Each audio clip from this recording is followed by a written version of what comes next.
You know, I get some time off of VTubing news, but then everything outside of VTubing is fucking melting down. What the hell is going on, Chad? I literally got the news together. I already knew it was coming, but like, I was getting everything together and I'm like, what the fuck is going on, dude? The banana! Okay, I actually had a banana. I have banana oatmeal this morning. I have banana oatmeal this morning for breakfast, so I'm gonna share the banana with you. What's up, everybody? Good morning. How are you? Hi, guys. Hope you're doing amazing. Good morning. Happy Friday. Oh my God, it is early, but I got so much to tell you about, guys. We have a huge update going on with the Bricks and Mini. The Bricks and Minifigs situation. We also got to talk about a huge creator cheating scandal, and I don't mean like, you know, cheating in a video game. I'm talking about like cheating, like actually, you know, with a different person. However, what's very strange about this particular cheating scandal is this girl actually cheated with her cousin. That is right. She cheated on her now ex with her cousin. We're gonna talk about it. Yeah, it's a very wild, very super drama heavy type of situation. Yeah, literally, like I'm sitting there, I'm just like, what the actual crazy stuff. Yeah, we're gonna talk about it a little bit later today. We're gonna talk about that. We also gonna talk about gamers are so upset at Halo. That's right, we are getting a new Halo launch coming up in July, and people are upset about it because, oh my goodness, Halo is pushing an agenda on all of us, chat. An agenda. We're gonna take a look at that too because, again, that whole situation is absolutely fucking wild. But first up, how are you guys? What's up? I heard about the cousin lover scandal. The second I read that, ice cream to my head. I wish Jerry Springer was still alive and had his show. Oh my God. No, as soon as I saw that, I'm like, no, bro, I do not want to talk about this. And then looked at it, I'm like, oh yeah, no, we have to talk about that. There's no fucking ignoring that. I'm burnt the fuck out. Yo, that's a fucking mood. That's a fucking mood. But how are you otherwise? Oh shit, my tea. Hold on. I got it. Let me grab my tea really quick. I left outside.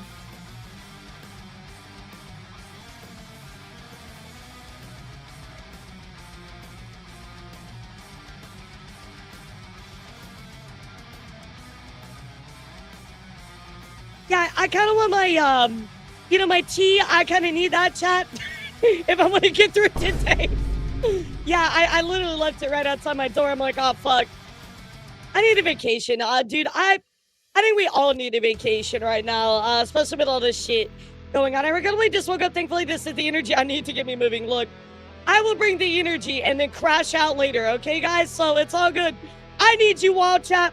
It's time for you to fucking get on your feet. I need every single one of you that's in this stream right now. Listen to me. Look, I know it's Friday, and I know we've all been through a really long week, but guys, I need you to wake up for me. It's time to cover some news, and I want to see the chaos in this chat. Come on, guys, let's wake up together. Let's fucking wakey, shake it, bake it, chat. No more sleeping time. No more sleeping time. It's time to wake up. It's time for you to pay attention. It's time for you to rip it here.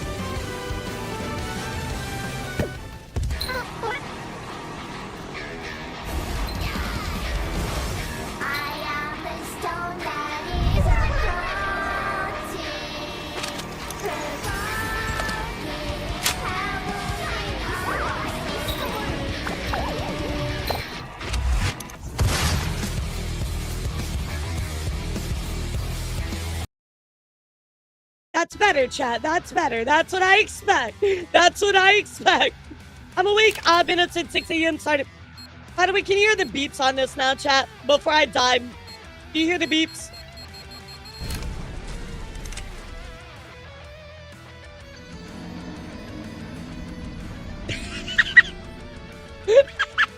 That's... What the hell is this, chat? Why am I mega mind? What? What the fuck is this? Why am I Mega Mind? Oh my god. My brain is so large, chat. My brain has grown 3,000 sizes. It's because of the news, chat. Because of the news, I've gotten so big. Ow. I've gotten so big brain, guys. Well, look, this is what hard work does to you. You know what I mean? My brain cells have developed. I've become the smartest news tuber in the entire world. You know, she understands. She's beginning to believe. Wait, what does this do? Hold on. I like how it's like, ooh.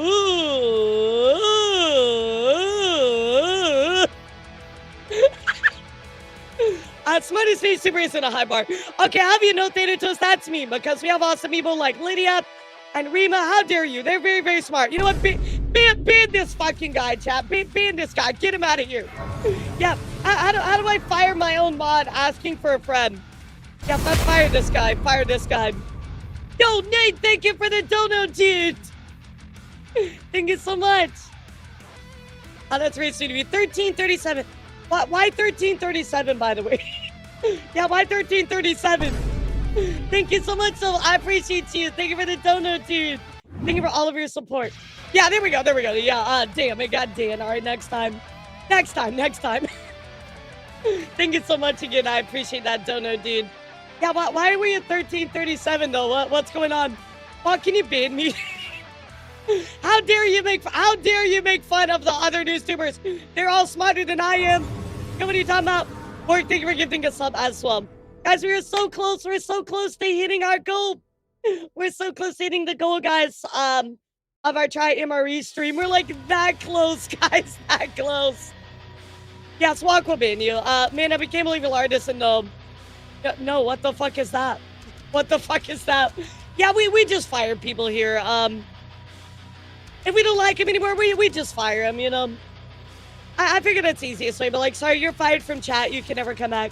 And then they just keep showing up, so I guess it kind of reverse psychology works in my favor, but yeah, forget about it. Good morning. Any pep talks you can give chat today?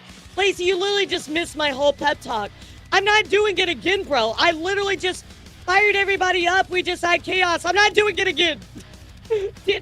Damn it, bro. You should have been here earlier. How dare you not wake up in time to get to my stream? You, sir, are yeah, that's fine, I guess. I mean, no, not really a big deal, but how dare you? Almost if it's intentional. Imagine. Hey, Elara, how's the, what do you mean left, booba? Why are we asking about my boobs? Can we ask about my mental health? It's always, oh, how's your boobs? But what about, oh, how's your mental health? That's not helping. I need to down my Crimson Moonburst Gamer Subs energy drink mix after my shake. Wait, whose flavor is that? Volcano. Congratulations, you won a cake that's already eaten by a bird. I just want a cake. And I'm sure. I just want a cake. Literally just got in and Elara's chastising us for being late. Imagine not sacrificing your lives to be here on time. Nobody cares, they only want goon. Yeah, that's true. That's true. We don't have intelligent discussion on this stream, we only goon. That's absolutely true. What are your plans this weekend? What are our plans this weekend, Ayla? Let's see, tomorrow I have a really, oh, we got a hype train, fuck. I got a really big collab. And it's Sunday we have news. Yeah, what? Do you have any plans yet? These nuts. These nuts are the plan. Got him. Working and crying. Wait, why are you working? Oh, no. The minute I come into an Elara stream, yep, her booba gets the same angle as a Star Wars. Well, you know how I roll. intro. I know them completely late because Dragon Dogma 2, it's confirmed. Yes, I saw that, King Roy. That was kind of like a random announcement on the Nintendo Direct, but I mean, it's pretty cool. Thank you for giving out a sub as well. All right, chat. I will remind all of you, if we hit a level 10 hype train, you get to add an hour to the timer. I don't know. That timer's looking kind of low. I mean, I'll take it. Like, that's a W for me. Get out of the hostage, Don. Have to work hard non-sub. Oh, I'm sorry. I don't stream tomorrow, guys, till like later. I think we're streaming like at 5, so it'll be a while.